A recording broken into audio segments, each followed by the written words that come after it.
Okay, the question of what happens when the Arctic ice melts, which I hate to think of as a when, but we had this summer the all-time low extent of summer ice.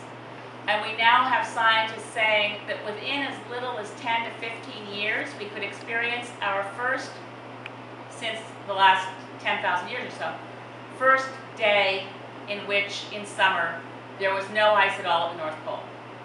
Now, what happens if that happens is less to me about Canadian sovereignty and more about what happens to global climate impacts. This is a piece of science that's come out recently from some scientists at Rutgers University. And I think it's really important for people to know the impact of loss of Arctic ice on things like Superstorm Sandy or the heat waves that sat on top of North America all summer. Not us, thank goodness, but the middle of the continent was just stuck in a big loop of high pressure with unprecedented high temperatures with, I think, several thousand high temperature records were broken in the U.S. This summer, you know, in terms of each individual town that had never been that hot. The connection is this. The jet stream is critical to the kind of weather we get. So climate is the big picture and weather's what we experience. So the jet streams typically move at mid-latitude really fast. So and this also affects air travel and all kinds of things. So the jet streams are moving in the past really fast. So you get a high pressure system one day. Remember the weather girls who say, okay, the low pressure system's coming in. They didn't sit around for months. What's happened is, and the thing that made the jet stream move fast, and I'm not explaining this as quite as technically as the Rutgers study does, but anyway, the thing that made the jet stream move fast was the differential in temperature between the equator and the North Pole.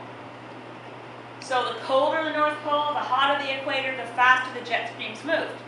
Conversely, as the Arctic melts and there's less ice, the cooling factor created by the Arctic ice is weakening. And the jet streams are doing long, slow loops. And they're sitting in one place a long time.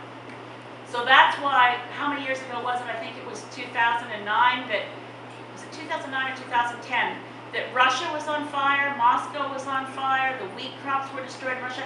High pressure zone was sitting on top of Russia, and low pressure zone was sitting on Bangladesh.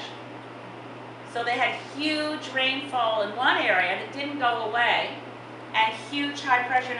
So if we lose the Arctic ice, our biggest problem, I mean, as much as the pro-oil and gas crowd think, yahoo, we can get up there and we can drill for oil, and if the ice isn't around, we won't have nearly as many problems in case there's a spill and it's the winter, and what do you do if the spill is under the ice? It's a mess.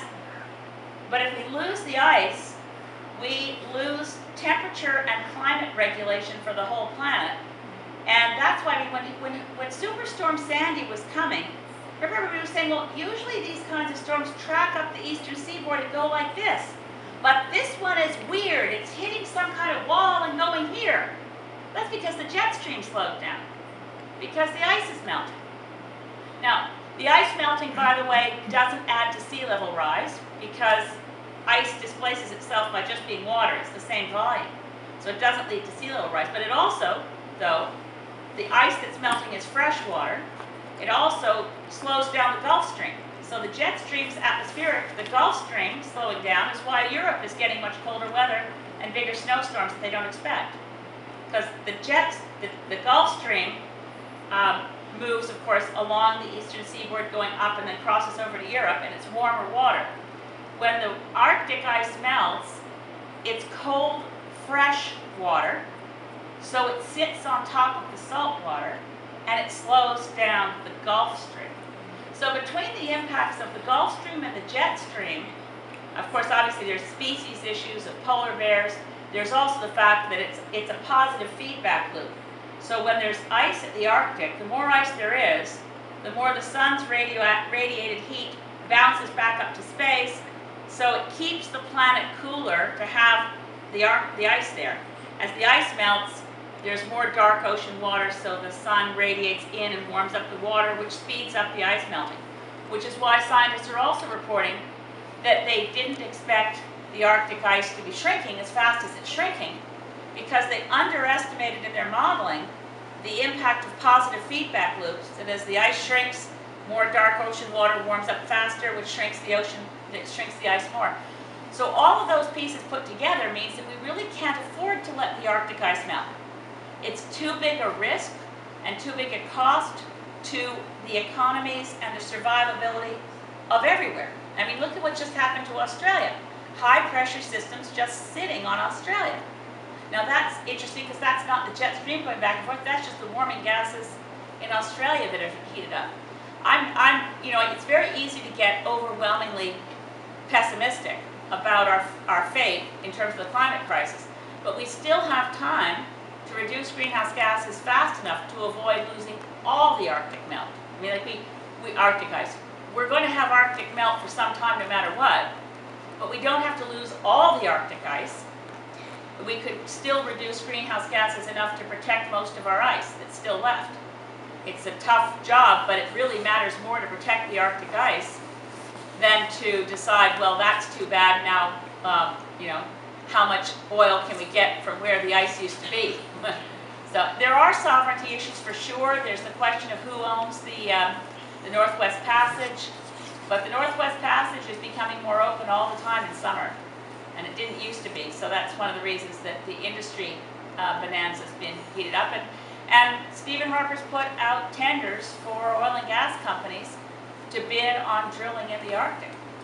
And they want to bid on, there's a lot more drilling on eastern Canada, on our coastline in Atlantic Canada.